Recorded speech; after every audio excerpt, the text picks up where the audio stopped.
Are you looking for inspiration on a daily basis? Well, check out Deal to Heal Teas. With our inspirational teas, you're sure to find something that will inspire you. Just go to dealtohealteas.myshopify.com. That's Deal to Heal Teas. Get some inspiration in your situation. Wear inspirational tea and be inspired all day. That's Deal to Heal Teas at dealtohealteas.myshopify.com.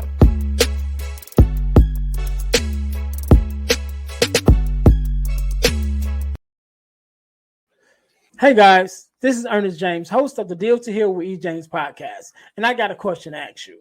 Could you buy me a cheeseburger? Better yet, could you buy me a value meal? Yes? Well, guess what? I don't need a value meal. However, for the cost of a value meal, you can support this podcast to keep us on the air. Just go to Patreon/Deal to Heal podcast and choose any one of the 3 tiers that's available. And if you just want to make a one-time donation, go to Cash App and make a donation to $EJames, the number 418. Make a one-time donation to the Cash App, or again, go to Patreon to support this podcast and keep us on the air. Thanks in advance. Be blessed.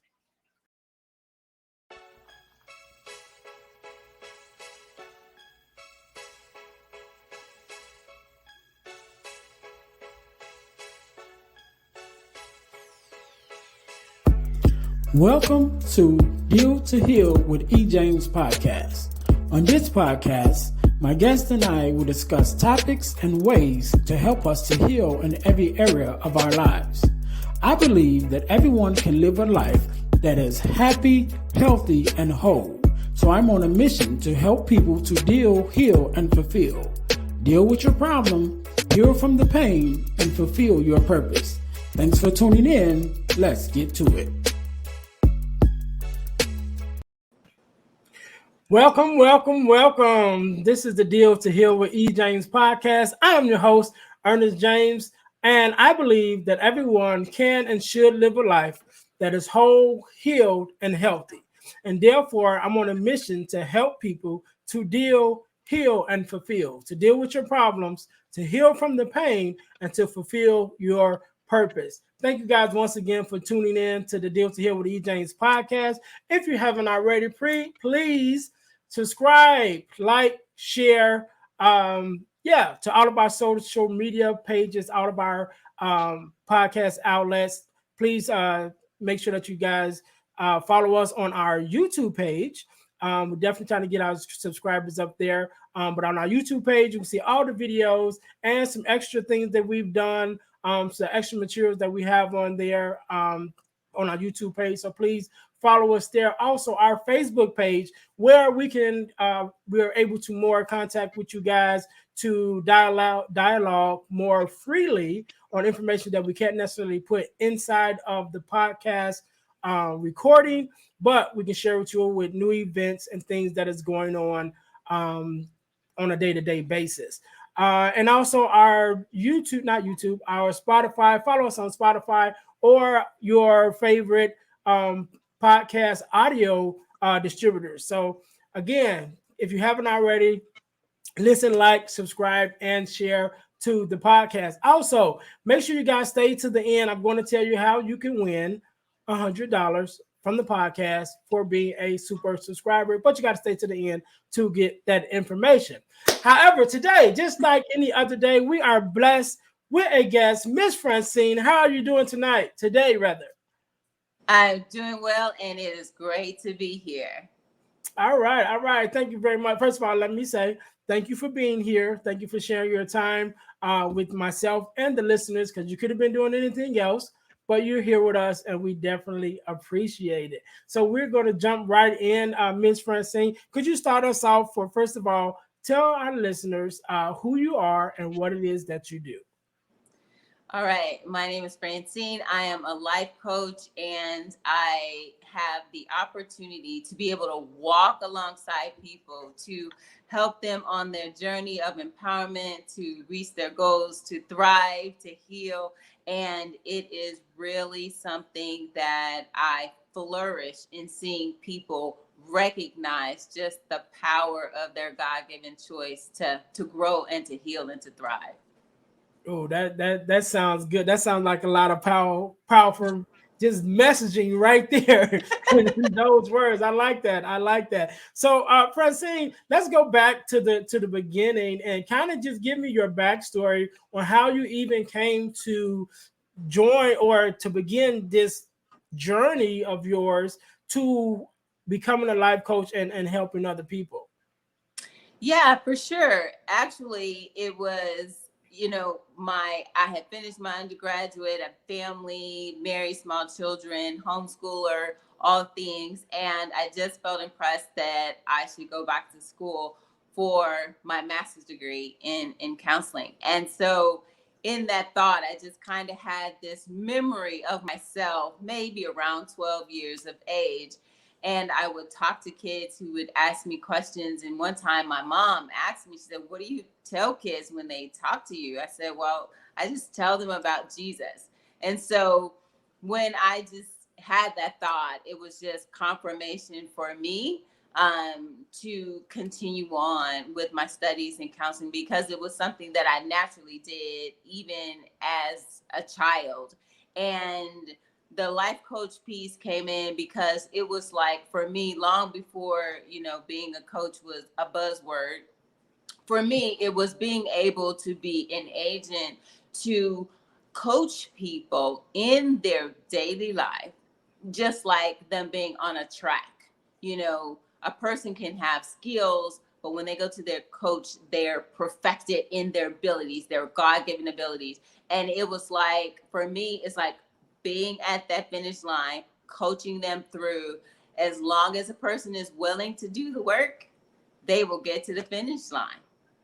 I like that. I like that. And so, Francie, I know that like your one of your passions is building people and building families. And I want to talk a little bit about just families in general and some of the challenges that they have. So I know when you're working with families, there's definitely different backgrounds and different problems that they have, but even when starting with a family or families in general, what are some of the challenges that the modern family faces that, when they come to you, just with just a couple of examples of some of the challenges that they may have? I think one of the greatest challenges that families can face, because they're really also individual challenges, because families, it's made up of individuals, is communications. So in my undergraduate was in communications. I started out in psychology, but it was really key to recognize that it really takes strategies to really communicate and be an active listener. So in other words, as humans, we can do a lot of talking, but that doesn't necessarily mean it's effective. Right. We bring our backgrounds with us into our families. And if we aren't aware of what those elements are that affect our communication. So just say two people come together, they want to be married, they get married, but one comes from a communication background where they talked about everything. The other person comes from a communication background where they didn't talk about anything. One person comes from a communication background that was more harsh and more abusive. So whatever we bring with us can be a part of the hindrance of our communication. So it's having that awareness of those things that can hinder our ability to communicate honestly and openly. Sometimes people can be more passive because they don't want to upset someone, because that's a pattern they learned or a pattern they saw. Someone else can be aggressive in their communication because that's what they heard or that's what they saw. But even as adults, it really doesn't matter what we saw. Yes, we can be influenced, but we also can be transformed. That's the beauty of adulthood. When you're in childhood, you're underneath someone else's tutelage. And sometimes some things go in are great. Sometimes things go in are not so great. But that's not the end game, because when a person is willing to do the work and really put their trust in God to help them through the process, you can actually learn better communication skills. You can learn how to listen and understand. You can become aware of things that are causing sensitivity. And sometimes for the modern family is really being able to make the time to have intentional conversations that isn't being competed with a screen or something like that, which those things aren't bad, but really to be able to hear someone's heart, whether it's a spouse, a child, whatever it is. Some things you don't get the richness of what's in someone's heart unless there's time made for that or moments made for that. Yeah, and I agree with you on a couple of things that you said. Number one, just going back and thinking even on in my own upbringing, just with my dad and my mom and how different they were when it came to communication. And even now we kind of joke about it that my dad came from a generation where men didn't necessarily say "I love you," right? Right. And at the same time, my mom would always say it. And so my mom passed away some years ago, and so even now when we're dealing with my dad, every now and then he'll say it, and there's 9 of us as far as the children. And so every now and then he'll let it slip to one of us, and then we'll, contact the other ones and be like, "Hey, Dad say he loved me today," And it's kind of like a running joke, in our family. But just to go to those dynamics of the two people and how they communicate, even though they're together as a family, just communicating and Right. how they verbally express their love and how they can Right. physically express it. And even as you mentioned with time, when I was younger, my dad didn't say it at all. You know what I mean? So now as a Right. young man myself, and him being as a seasoned gentleman, he said more often than he used to. It's still special occasion, Yeah. but he does say it a little more now. So that's even that time variable that has added on to it, where because of the time and it changes now that he's more comfortable with saying it. Also, when you were speaking about the ways that people communicate, and sometimes when we're bringing our experiences into a relationship or to start a family, that definitely does play a part. And it also not only does what you see play a part, but even how you react, the reactions, and so sometimes that also, like you said, and I definitely can attest to, when you are speaking to respond and not necessarily to understand, Right. then there's a break in the communication of the family, which also adhere to the problems that you have, because it makes it difficult to handle the problems that you're trying to address if you're not addressing them in a way that both sides are being heard. And so I Right. definitely understand that. And just as adults, that's something that we got to learn. We know we say it all the time, as far as communication being one of the key things in a relationship, but it's because it's true. Mhm. You know, it's because it's true. We got to have the correct communication to be able to voice our opinions, and also to agree or agree to disagree, with our partner and what's being said. So another thing I wanted to talk about, that I know you deal briefly with, was also with is forgiveness in the family. And I've had several guests on, and definitely the fathers that I've had on, and we've had the chance to talk briefly about, there has been times when, as a father or as a parent, but because it was usually the men that I was talking to, that we've had to go to our children and say, "I'm sorry," And I think that, first of all, just as a parent, to be able to say, "I'm sorry," or "I was wrong," is a big step altogether. A necessary step. I think it definitely is something that we have to humble ourselves as parents to be able to say, because in the reality of things, we make mistakes and we don't always, do the right thing. And even if we do the right thing, it doesn't always have the desired outcome just because it was the right thing to do. And so when we're talking about forgiveness and how it works within the family, what are some of the tips that you may be able to give us to kind of help us deal with those kind of things? For sure. What you were saying, I think, is really important, because that is also something that can be affected by generations. To be able to be a parent and authority figure and realize that it is important to be able to acknowledge mistakes. It's important to be able to acknowledge even wrong behaviors, so that it's acknowledging your humanity, but it's also giving respect to the other person, especially if it's a child, because sometimes people don't consider that important enough to acknowledge because it's a child. Kind of like, I'm adult, why would I have to?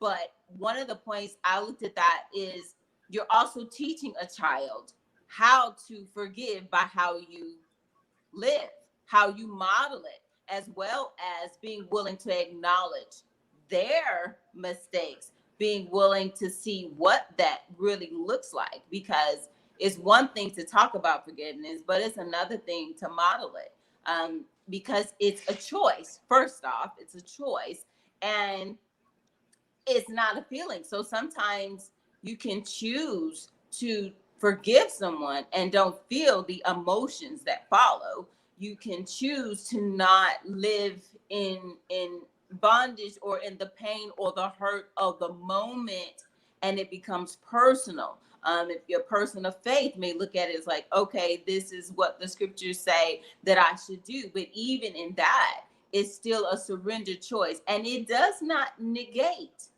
the other person's behavior. And even in our own wrongdoing, I feel like it's really in an empowering place, because it's acknowledging an error, a mistake, that you have done, but it's also saying, I value you enough to acknowledge my behavior. My intention wasn't to hurt you. I acknowledge that. If I offended you, forgive me. I mean, it's really being able to see forgiveness, or even asking for forgiveness, from a place of humility and power, not a place of weakness, because it takes great strength to step up to the plate, and say, you know what, I think I messed up on that, or I did mess up on that, or my interpretation of what you said was wrong, or you committed to do something for a child and don't come through. Being able to acknowledge, wow, I didn't keep my word. Forgive me. I'm going to work to do better. So it's like forgiveness can be its own sense of medicinal healing to a wound when we're humbly willing, to do so. And also recognizing that you don't have to wait to heal to receive someone's words. Will you forgive me? Sometimes people may never ask for it. Sometimes people pass away. So it's not like you have to wait to hear those things. You can also receive those things for your own heart, because forgiveness is really to set the person who's hurt or wounded free from whatever transpired, so that you don't have to carry that like a weight for the rest of your life. It's personal freedom. It's not demeaning or diminishing anything that was wrong, but it's stepping into a place of wholeness. Like Jesus made that example. He went through so many earthly things to show us how to live in this real life, earthly life. Yeah, now I agree with you on several things that you said.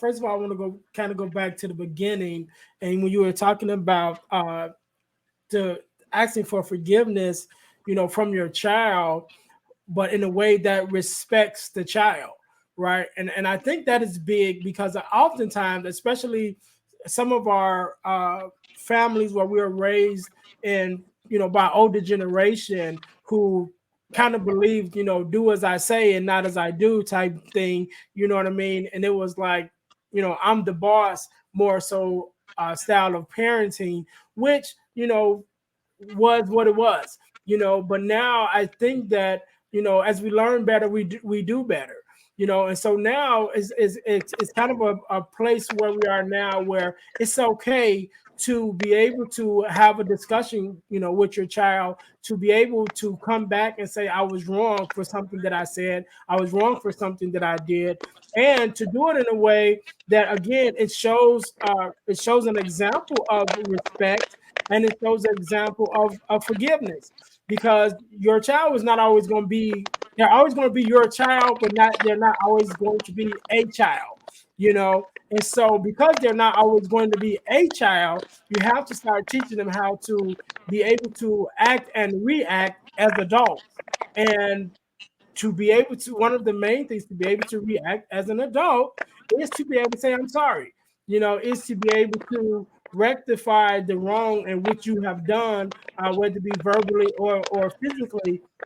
And then not only that, when we start talking about forgiveness, again, like you said, the forgiveness is for you, not necessarily for the other person, not necessarily for the person who has, hurt you or who has done something to you, but it's for to release you so that you no longer have to carry that burden. Because again, you may never get the apology.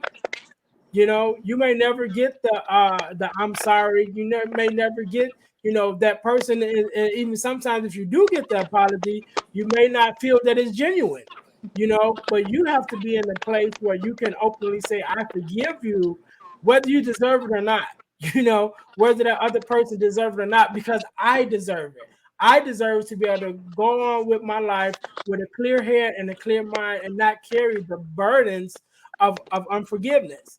And so I think that definitely plays a big part in, being able to forgive, being able to definitely within our families, because I believe, and you can tell me, your thoughts on this, even with this, within the mom and the dad, or husband and wife, just for them to be able to say, I'm sorry to one another and to forgive one another, I think definitely sets precedent to not only the family unit before the children, but also gives more strength to the union itself, a marriage itself, because it gives you that buffer of, to be able to make mistakes and rectify those mistakes. So would you agree with me that that's a logical assumption, should I say?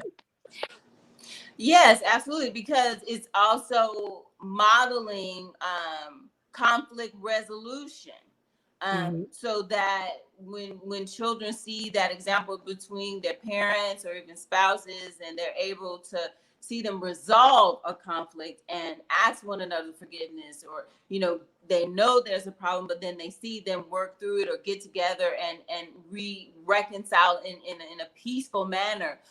Even if parents are parenting and they're not married, but they're co-parenting, even to have that grace with one another, to lend that respect to parent because they're parents, even though they're not together, or other people may be married to other people, or whatever that is. But giving that child that example of parents who go the extra mile when it is possible, to show the children that they can operate, exchange communication, and interact on their behalf in a way that's respectful. And I'll add to that, not tearing one another down to the children, because no matter what, the child will still love both parents. And tearing a parent down in the eyes of the other person doesn't make the child better. It makes room for more injury. And so when children see that there's a level of forgiveness between parents or spouses, that's helpful. And every situation is different. There are some situations that can be forgiven, but not reconciled because there may be abuse that has transpired with a child or someone. So there may be other things that may be deeper legal issues that might get involved. But even in that releasing of that anger or bitterness, not allowing hatred to come in, all of those things actually change the person inside, not the person outside. So I do agree with like what you're saying. When children are able to see parents and spouses resolve conflict, work through things, it helps to model that, as opposed to, you know, like you're saying, the old school way, do as I say, not as I do. That's not working for this generation anyway. So, you know, even when you coined it modern family, you know, it's not working for this generation of children. You know, they want what's real and they want what's genuine, and to be able to live from an authentic place, not a perfect place, to be able to say, hey, even as a parent, I can acknowledge my behaviors.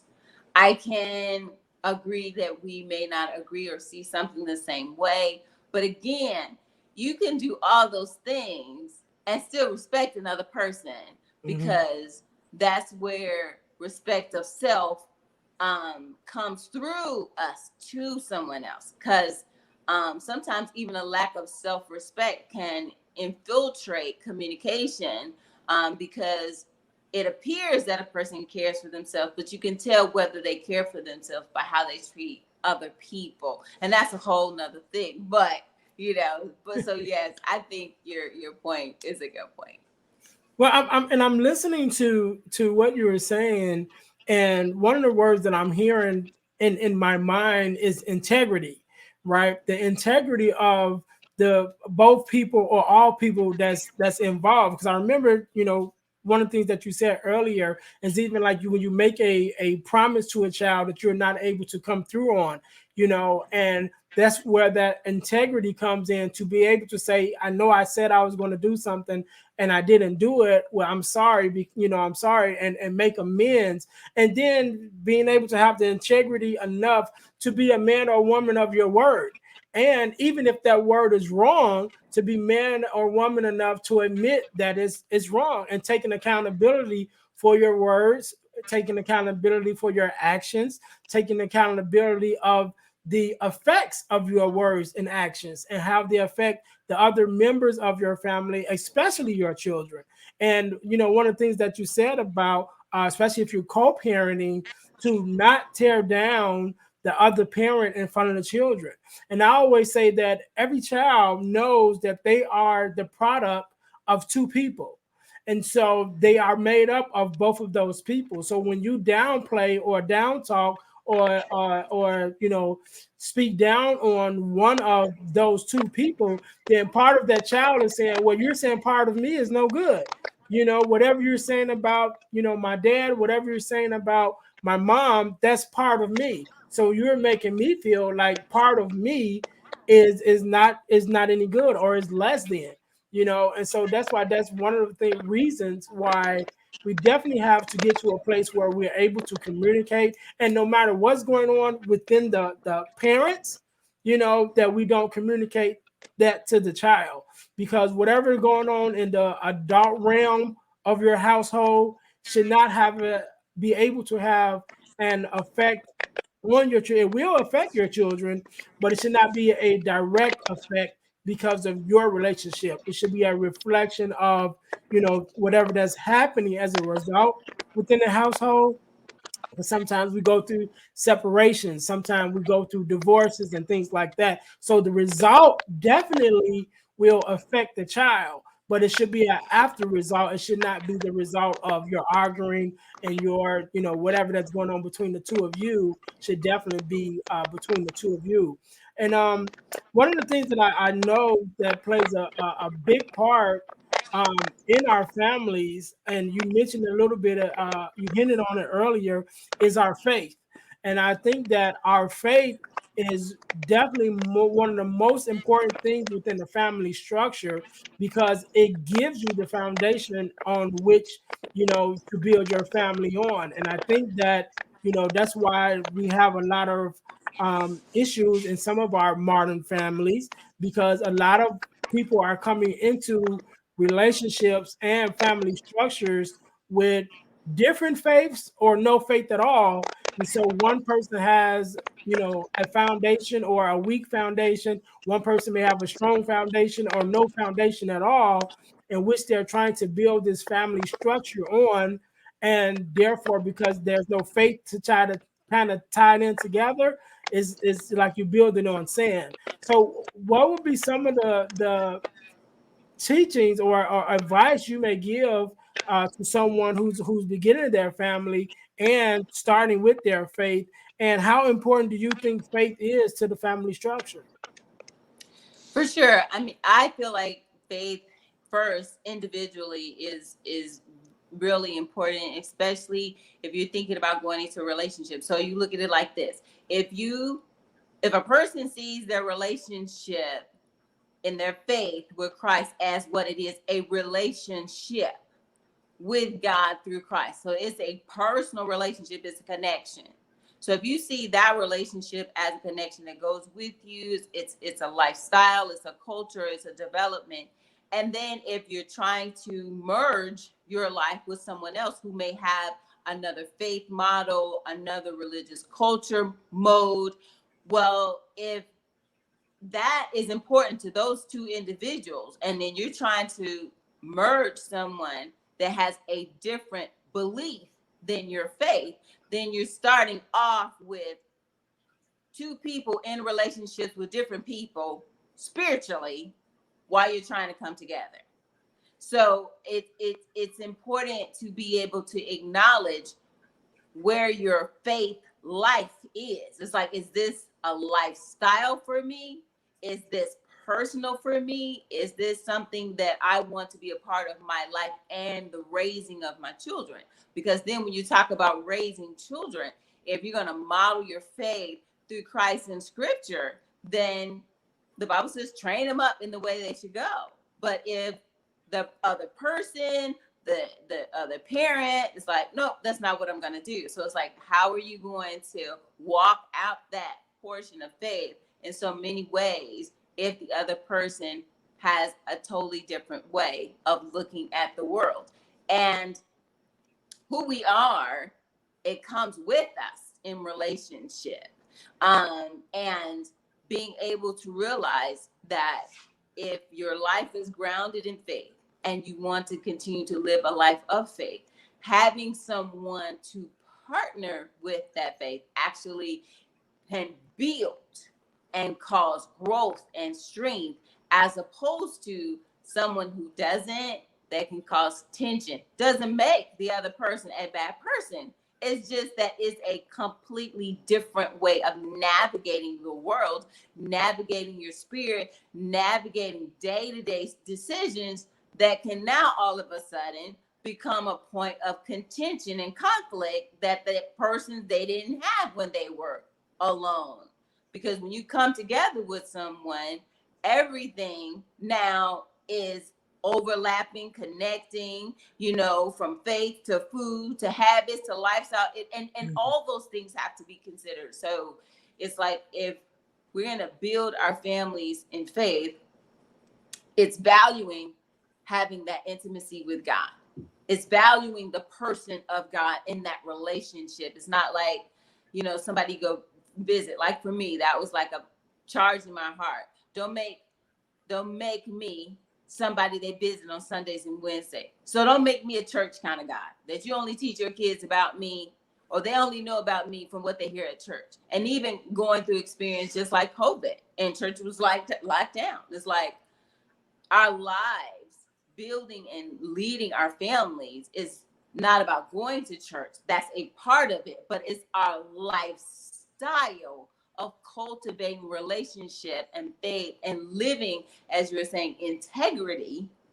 That's what our children learn from. They learn from that rich example not just because, okay, I'm just going to send them to some church and somebody else will teach them. No, if you're a person of faith, the commission is to the parents to teach their children, to model that lifestyle of love. So even the scripture says faith works by love. And so believe that as living out faith with love is so enriching and empowering, because you're literally feeling that your love relationship with God is something you want to introduce to your children, as so that they can meet, they can get to know. And of course, it's their choice, but you're living a life and you're introducing them to someone you love, and to be able to experience that. And so, yeah, people come from different places in their faith. They come from different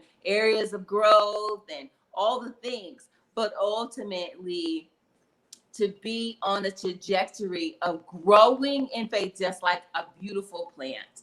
I believe that that is so important, because we can be anchored in peace in the midst of chaos. We can be surrounded by joy in the midst of so much divisiveness and turmoil. These are kingdom promises and principles that we can incorporate into our children. Where even the scripture says, loving kindness and the mercies of God go down 1,000 generations. So just incorporating those blessings, incorporating those words of life over your children, that parents are speaking life over their children, that society is not determining who your children are, that your children know that they're loved, that they're valued, that they're blessed, that they're prayed for, that they're cared for, because they have parents who believe in the value of faith.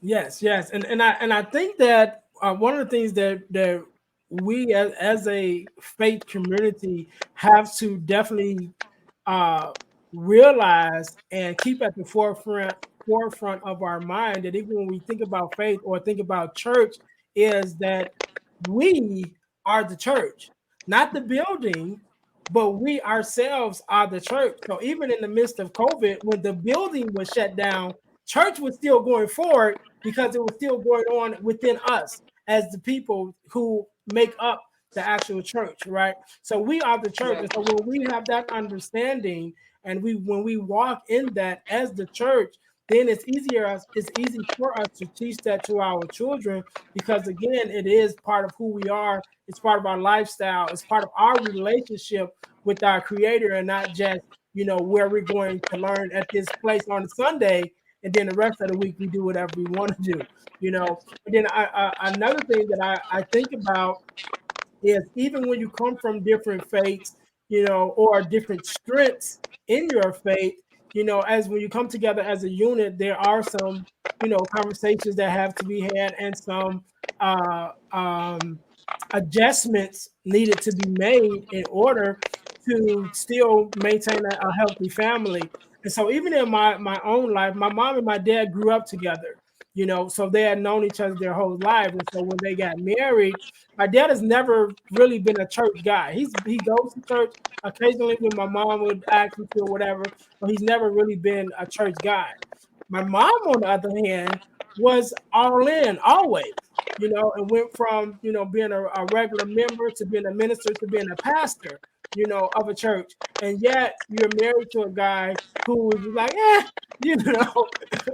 So when it comes to how they decided to raise us in faith, my dad was like, hey, he supported my mom. So when it was time to go to church, even though he didn't go, he made sure that we were up and ready, and and going forth. And even the principles which was held from our faith, he made sure we upheld them, even though he did his own thing. You know what I mean? But because this is what we decided, that we agreed, or they agreed, that they're going to raise us as a Christian family, then we were going to stand by those Christian morals and values in which our mother was leading us. Because again, my dad wasn't necessarily a church guy. However, he was the disciplinarian, and he was the guy that held up the standards that was set for the family.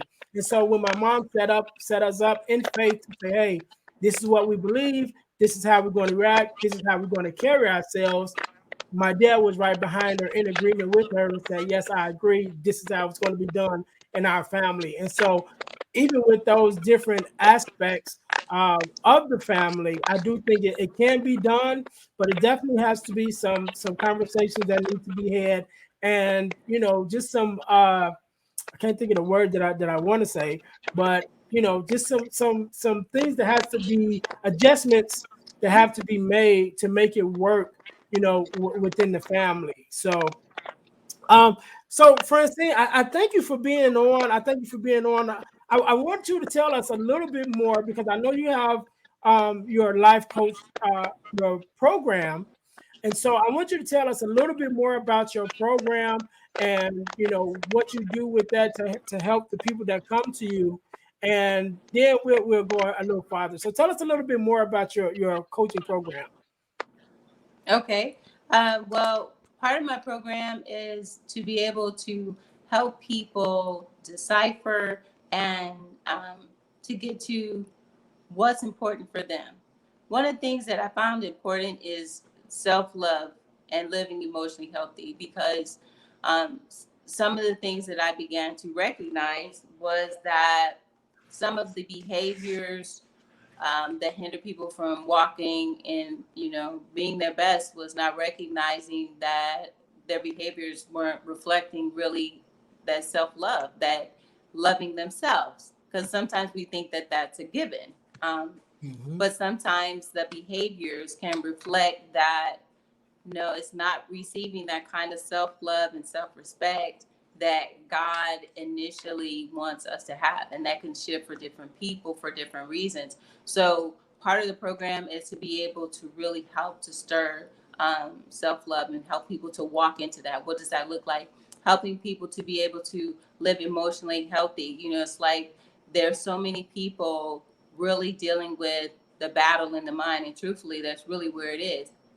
How do you really navigate what that looks and feels like to be able to have to navigate your mind in a way, to speak life over yourself in a way that you're not bombarded with negative thoughts, past experiences. Sometimes helping people to go forward is recognizing that there's some things that in their present day thought patterns that are hindering their forward motion.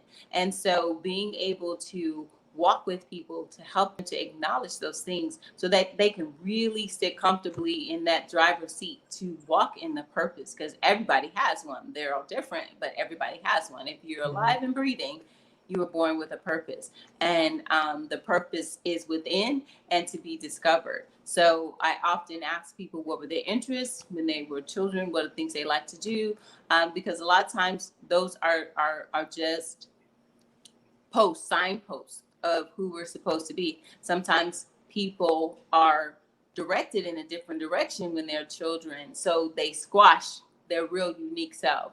So part of that is also helping them to be to do that, and then also being able to encourage people, because I have people who want to grow in their faith. Or what does that look like, And I see people from various walks of life, various forms of faith, and it's really allowing people to be able to hone in on that their life has value, purpose, and meaning, to realize that they have been given the greatest love, and to be able to live out that love, to be able to understand that one of the greatest gifts God has given humanity is their choice, and that we always have that ability to choose. So, that's what I do for fun. and it's a mission within itself. I like something that you said is helping people to see that they have value and purpose, and that's in line with my mission also. And I really appreciate that, and I'm glad that you work with people on even that self-love, and I know it's a now you're hearing it a little more, but even in my work and in my time outside of the podcast, just conversations with people, I've learned that a lot of people don't have self-love, and even if they do think that they have it, some of their actions say differently, and I've met a lot of people who have self-sabotaging habits, and where they say, oh, they have these grand dreams of this is what I want for myself, and yet your actions and is undermining the very dream that you have, you know. And so that's why I think that, programs like yours and life coaches and coaches just in general are such an asset to the lives of our everyday people, because it allows us to see ourselves in a different way, because we've been with us our whole life. You know what I mean? So in our own eyes, it's like, hey, this is what it's supposed to be like. And it's like, no, sometimes it takes someone on the outside and say, yeah, but did you look at this? Did you see this? Did you recognize these traits that you are carrying that may not be in the best interest of who you say you want to be? And then that's a whole nother thing of getting people to actually live out who they say they want to be. Because a lot of times we're easy to speak, this is what I want and this is who I want to be. And then it's like, okay, so when are you going to start working toward that? You know what I mean? Yeah. So that's a whole nother thing. So I really appreciate you, Francine, for being Thank you for having me. Definitely appreciate you for the work that you do. I would like to have you I'll leave you with the last word. I'll let you have the last word. But I would like you to leave us with a word of advice or, I don't know, inspiration, whatever the word is that you want to leave us with. I'll let that be your choice. And then also share with us your social media handles and where we can find you and be able to work with you. So I'll give you a second to think about that. So to my listeners, thank you guys once again for tuning in to the Deal to Heal with E. James podcast. And I know I told you at the very beginning that I would tell you how you can win $100 from the podcast. And how is that? By entering our super subscriber contest. And if you win $100. So what does it take to be a super subscriber? You just need to subscribe to our YouTube channel. You need to subscribe to our Facebook page, and you need to subscribe to our podcast on Spotify. And after you've done those three things, then you text the word WIN to 866-326-0730 to qualify to win $100 as our super subscriber winner. Again, subscribe to our YouTube channel, our Facebook page, and our Spotify podcast. Then after you've done those three things, text the word WIN to 866-326-0730 to qualify to win $100. The contest is random and it's ongoing, which means you can win at any day, at any time. All right. So again, you guys need to check that out. Miss Francine, again, thank you so very much for being on. Thank you for taking out your time to bless myself and my listeners with your expertise. I'm going to give the floor to you and allow you to have the last word. The floor is yours. All right. Thank you so much. And you guys can reach out to me on Instagram at lifecoachfrancine. And please come to my website, francinecoach.com. And I want to encourage you, your life is as full, as rich, as meaningful as you will allow it to be. God destined for you to walk in purpose, to walk in joy, and to walk in victory. It's yours. All right. We can't end it no better than that. So again, guys, this is Earnest James. This is the Deal to Heal with E. James podcast. And our mission is to help people to deal, to heal, and to fulfill. To deal with your problems, to heal from the pain, and to fulfill your purpose. And so until next time, we will see you guys next week. Be blessed. Hey guys, I know you're enjoying the podcast. However, don't forget to join our text line at 866-326-0730. That's 866-326-0730 in order to receive text messages with new events and things that is going on and new episodes as they release. All right, see you in a minute. Thanks for listening to the Deal to Heal with E. James podcast. Remember to listen, like, subscribe, and share. This episode has been brought to you by Deal to Heal Teas. Put some inspiration in your situation. Wear an inspirational tea and be inspired all day.